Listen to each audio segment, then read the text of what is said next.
What's up, guys? Hope everyone's doing well. In this video, I'm going to be running you through our RPE for strength chart, and you do it based on reps in reserve. Now, the RPE for strength chart really is a tool or a framework for you to use to monitor your training intensity.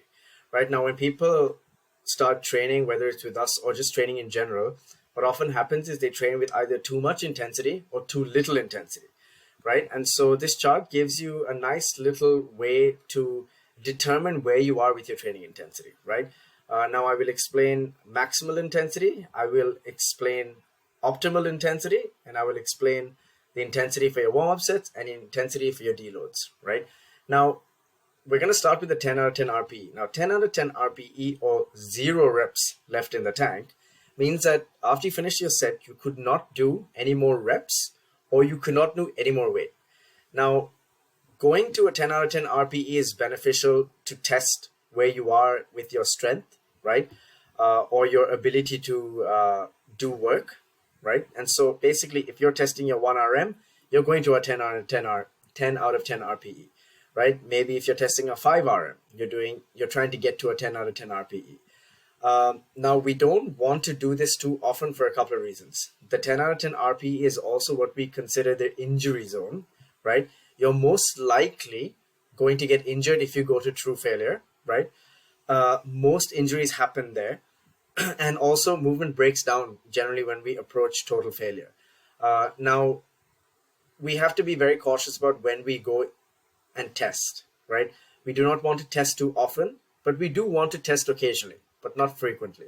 And so generally in the program, every 4 or 5, maybe even 6 weeks is when we'll do a maximal intensity test, right? And so that being said, where do you want to be for the majority of your training? And that answer is between 1 or 2 reps short of failure. So whenever you finish a set, right, if you want to maximize in your strength, maximize on your hypertrophy, which is building muscle, and maximize on your progress without having too much intensity that is difficult to recover from, right? You want to be between 1 to 2 reps short of failure, right?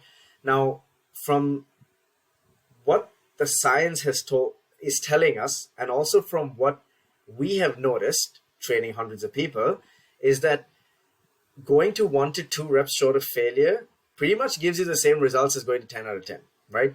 And so you don't want to go to total failure. But training to 1 to 2 reps short of failure is more than enough.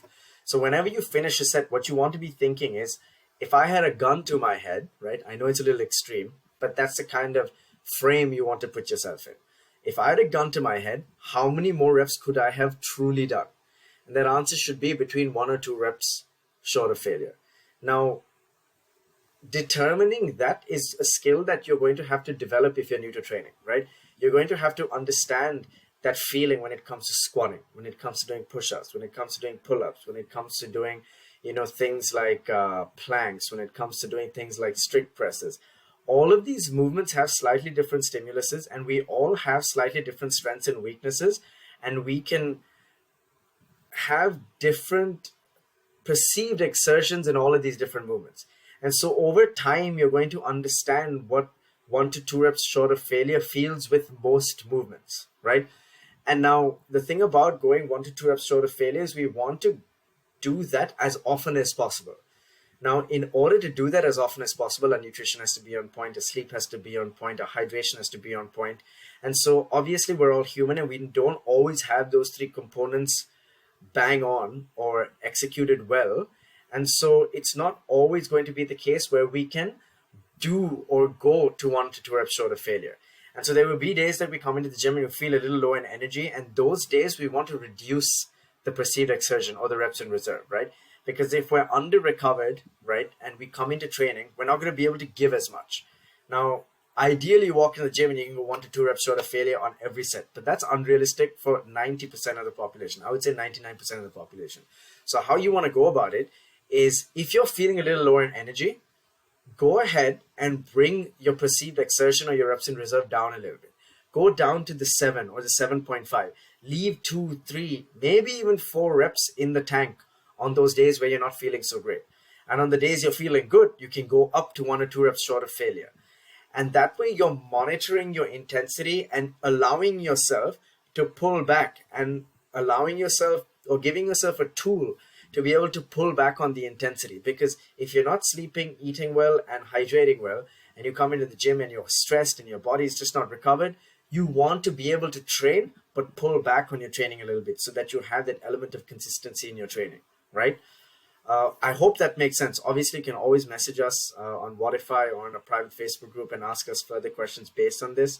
But it's a skill that you want to develop over time.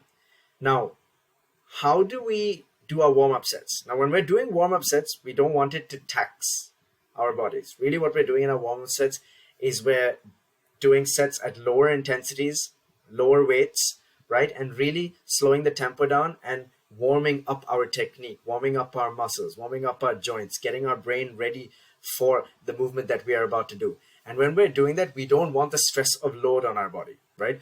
And so we want to be able to think mindfully of the movement. And when we're doing that, we want to have about 4 to 6 reps left in the tank. So whenever you finish a warm-up set, you should feel like I could have done 6, 7, 8, 9, 10 reps quite easily. And that's how a warm-up set should feel.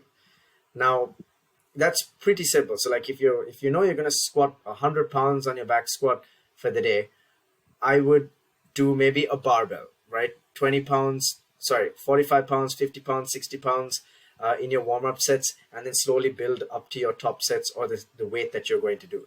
So warm-up sets should have 5, 6, 7, maybe even 8, 9, or 10 reps left in the tank. Now, when you go to deload weeks, right? Now, deload weeks will periodically be placed in your program.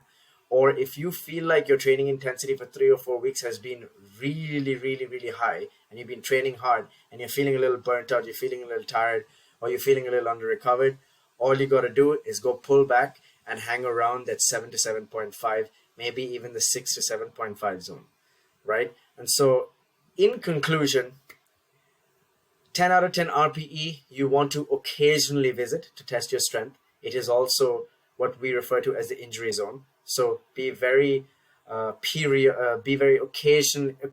visited, right? The program usually will tell you when to do it, usually every 4 to 6 weeks. The ideal training intensity should be between 8 to 9.5, which is 1 to 2 reps short of failure.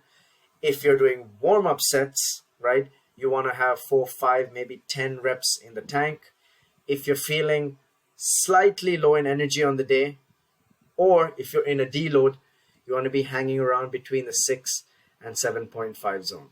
Guys, I hope this helps. This is one of the most common mistakes we'll see people make, especially when they first start training. So monitor your training intensity. Make sure that you're training with adequate intensity. Make sure that you're pulling back on the intensity when you're not feeling great, because the objective is to be able to train with good intensity, but also be able to train for a long enough period of time so that we can build consistency and get the results that we want. Hope that helps. If you have any questions, hit us up on the Wodify in-app chat, or go to the private Facebook group, CrossFit Salon, and you can talk to the coaches over there.